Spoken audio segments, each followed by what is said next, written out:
प्रिय बच्चों नमस्कार। हिंदी की 7वीं की आज की कक्षा में आपका हार्दिक स्वागत है। बच्चों आज मैं आपको आपका तीसरा पाठ रक्तदान एक बहुमूल्य संस्कार पढ़ाने जा रही हूँ।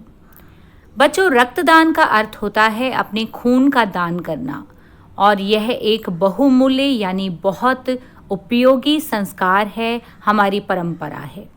तो आइए आपका आज का पाठ पढ़ते हैं। भारत की सभ्यता एवं इतिहास इस बात का साक्षी है कि यहाँ के लोगों में दान का संस्कार प्राचीन काल से ही चला आ रहा है। आज के आधुनिक एवं वैज्ञानिक युग में भी यह संस्कार काफी हद तक विद्यमान है। बच्चों हमारे देश में दान शुरू से ही चलता आ रहा है। हमें अपने समाज में दान के संकल्प का ज्ञान किसी दरिद्र को भोजन या कुछ धन देने, धार्मिक स्थानों पर चढ़ावा चढ़ाने, धार्मिक समागमों पर पैसे या खाद्य सामग्री देने, कन्यादान, विद्यादान, किसी समाज सेवी संस्था को योगदान देने आदि के रूप में दिया जाता है। बच्चों यहाँ लेखक कहना चाहते हैं कि हमारे समाज में जो दान चल रहा है वो किसी दरिद्र यानी गरीब को भोजन देने के लिए, धार्मिक स्थानों पर चढ़ावा चढ़ाने के लिए या इसी प्रकार कन्या का दान करने के लिए, विद्या का दान करने के लिए इस रूप में ही देखा जाता है। इस प्रकार के दान देने वाले व्यक्ति को समाज में सम्मान की दृष्टि से देखा जाता है। इस तथ्य में कोई शंका नहीं कि किसी को दान देने से मन आनंद और शांति से पुलकित हो उठता है। बच्चों पुलकित होना एक मुहावरा है जिसका अर्थ होता है प्रसन्न हो जाना। लेकिन किसी को जीवन दान देना ही इस संसार में सर्वोत्तम दान है। यहाँ प्रश्न यह उठता है कि क्या हम किसी को जीवन दान दे सकते हैं?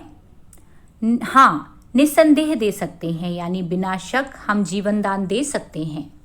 आवश्यकता के समय किसी को अपना थोड़ा सा रक्त देकर हम उसके प्राणों की रक्षा कर सकते हैं। सही मायनों में रक्तदान वह बहुमूल्य दान है जिसके आगे सभी दान तुच्छ पड़ जाते हैं, कम पड़ जाते हैं, क्योंकि इस पूरी सृष्टि में, इस पूरी दुनिया में मानव ही रक्तदान द्वारा दूसरे मानव की जीवन रक्षा करने में सक्षम है, समर्थ है। आज के आधुनिक युग ने जहां हमारे जीवन को अत्यंत सुखदायी व गतिशील बना दिया है, वहीं प्रतिदिन दुर्घटनाएं न जाने कितनों के प्राण हर लेती हैं और कितने ही अपनी जीवन रक्षा के लिए अस्पतालों में सांसों से संघर्ष कर रहे होते हैं। दूसरी ओर अनभिज्ञता, प्रदूषण और गिर रहे नैतिक मूल्यों के परिणाम स्वरूप एक से बढ़कर एक घातक बीमारी ने लोगों को अपनी चपेट में लेना शुरू कर दिया है। बच्चों यहाँ पर अज्ञान है, प्रदूषण है और गिर रहे नैतिक मूल्य हैं, यानी लोगों के बीच जो दया की भावना थी, जो मानवता की भावना थी, वो धीरे धीरे कम हो रही है। बहुत सी बीमारियां जिनको हमने पहले कभी सुना भी न था, आज विकराल यानी भयंकर रूप धारण कर चुकी हैं, जैसे cancer, AIDS, dengue, dropsy, hepatitis आदि। इन बीमारियों, दिन प्रतिदिन की दुर्घटनाओं और बड़े ऑपरेशनों के लिए भारत में प्रतिवर्ष लगभग 80 लाख यूनिट से भी अधिक रक्त की आवश्यकता पड़ती है, जबकि 20 लाख यूनिट रक्त ही जुट पाता है। तो बच्चों यहाँ आपने पढ़ा कि हमें दुर्घटनाओं से जूझने के लिए 80 लाख यूनिट रक्त चाहिए, लेकिन हम लोग कितना एकत्र कर पाते हैं? केवल 20 लाख यूनिट। आप आसानी से अनुमान लगा सकते हैं कि कितने रोगी प्रतिवर्ष केवल समय पर रक्त न मिलने के कारण ही प्राणों से अकारण हाथ धो बैठते हैं। बच्चों हाथ धो बैठना भी एक मुहावरा है जिसका अर्थ होता है अपनी जान गंवा देना या खो देना। हम लोगों में इतनी चेतना और ज्ञान नहीं कि समय पर किसी के लिए रक्तदान करें ताकि उस व्यक्ति की प्राण रक्षा की जा सके। अगर हम विचार करें कि उचित समय पर हम किसी ज़रूरतमंद को रक्तदान नहीं करते या विपत्ति के समय रक्तदान में पहल नहीं करते, तो इसमें केवल हमारा ही दोष नहीं है, क्योंकि हमें अभिभावकों से रक्तदान जैसा बहुमूल्य संस्कार अल्पमात्र ही प्राप्त होता है। बच्चों अभिभावक कहते हैं माता पिता को, और यहाँ पर लेखक कहना चाहते हैं कि जो संस्कार है रक्तदान का, वो हमें बहुत थोड़ा ही अपने माता पिता से प्राप्त होता है, क्योंकि अधिकतर व्यक्ति स्वयं रक्तदान नहीं करते, इसलिए वे अपने बच्चों को भी इसकी शिक्षा नहीं दे पाते।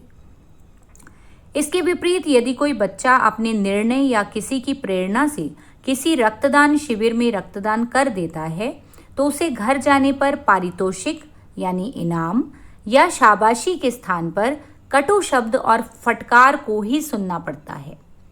अभिभावक बड़े होने का दावा तो करते हैं, पर अज्ञानतावश किसी भी तर्क संगत विचार को सुनने को तैयार नहीं होते।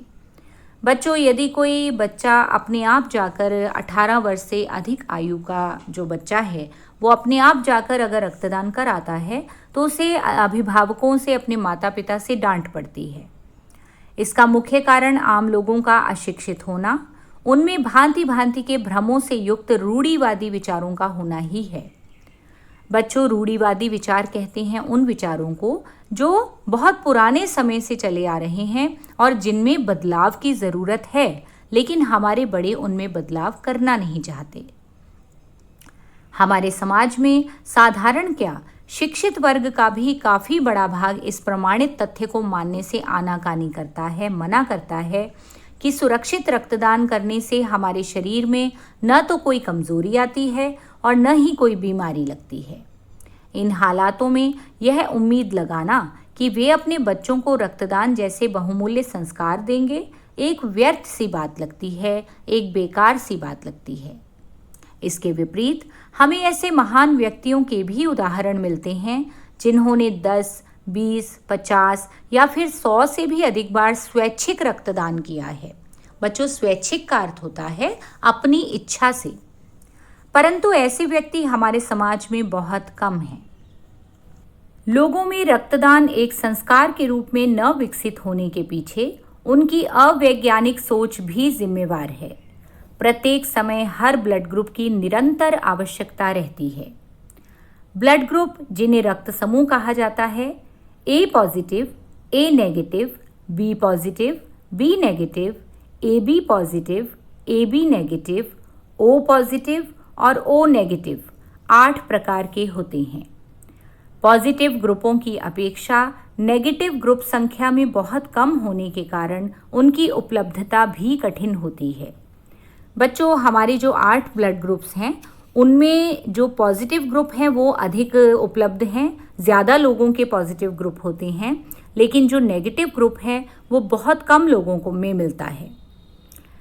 यह भी नितांत ज़रूरी है कि हमें अपने ब्लड ग्रुप की भी जानकारी होनी चाहिए। हमें हमेशा अपने आप को रक्तदान के लिए तैयार रखना चाहिए, क्योंकि इंसान को केवल इंसान का ही रक्त दिया जा सकता है। एक स्वस्थ व्यक्ति जिसकी आयु 18 वर्ष से 60 वर्ष और वजन 35 किलोग्राम से कम न हो, प्रत्येक 3 महीने बाद आसानी से स्वैच्छिक रक्तदान कर सकता है। बच्चों, इसका अर्थ ये है कि हम लोग साल में 4 बार रक्तदान कर सकते हैं, हर 3 महीने के बाद। आमतौर पर यह सुनने को मिलता है कि मुझ में तो रक्त की कमी है, मैं कैसे रक्त दे सकता हूँ। रक्तदान करने से पहले डॉक्टर रक्त देने वाले की रक्त संबंधी जांच करते हैं और सही पाए जाने पर ही उचित मात्रा में रक्तदान करवाया जाता है। रक्तदान में केवल 5 से 10 मिनट लगते हैं। इससे शरीर पर किसी प्रकार का कोई बुरा प्रभाव नहीं पड़ता। हम रक्तदान के पश्चात अपने सारे कार्य दिनचर्या अनुसार पुनः यानी दोबारा आम दिनों की भांति ही कर सकते हैं। बच्चों, यहाँ इस बात का ध्यान रखना अति अनिवार्य है, बहुत ज़रूरी है कि किस व्यक्ति को रक्तदान नहीं करना चाहिए। उन व्यक्तियों को रक्तदान नहीं करना चाहिए जो किसी संक्रमित रोग से पीड़ित हैं। बच्चों, संक्रमित होता है भयंकर रोग जो एक से दूसरे को लग सकता है। जिनको पीलिए की बीमारी के बाद कम से कम 4 वर्ष न हुए हों, गर्भवती महिलाओं को, अर्थात जो महिलाएं मां बनने वाली हैं, जिनकी सर्जरी यानी शल्य चिकित्सा को कम से कम 1 वर्ष न हुआ हो और जिस व्यक्ति को रक्तदान किए 3 महीने न हुए हों। किसी गंभीर बीमारी से पीड़ित व्यक्ति को भी रक्तदान नहीं करना चाहिए। अगर किसी व्यक्ति ने मदिरा का सेवन किया हो, अर्थात शराब पी हो, तो वह 24 घंटे बाद ही रक्तदान कर सकता है। बस एक बार अपने मन को तैयार करने की आवश्यकता है, फिर आपका भय, आपका डर दूर हो जाएगा और आप खुद को रक्तदान करेंगे ही, साथ में दूसरों को भी स्वैच्छिक रक्तदान के लिए प्रेरित करेंगे। याद रखें, सभी दानों में सर्वोत्तम रक्तदान ही है। तो बच्चों, उम्मीद करती हूँ आज का यह पाठ रक्तदान एक बहुमूल्य संस्कार आपको अच्छी तरह समझ आ गया होगा। इस पाठ का अभ्यास आप नीचे डिस्क्रिप्शन में देख सकते हैं। इसी प्रकार अपने कक्षा से जुड़े हुए और पाठ देखना चाहते हैं तो मेरे चैनल को सब्सक्राइब कीजिए और बेल आइकन जरूर दबाइए, ताकि जब भी मैं कोई नया वीडियो पोस्ट करूं आपको उसकी सूचना तुरंत मिल सके। इसी प्रकार मन लगाकर पढ़ते रहिए और जीवन में आगे बढ़ते रहिए।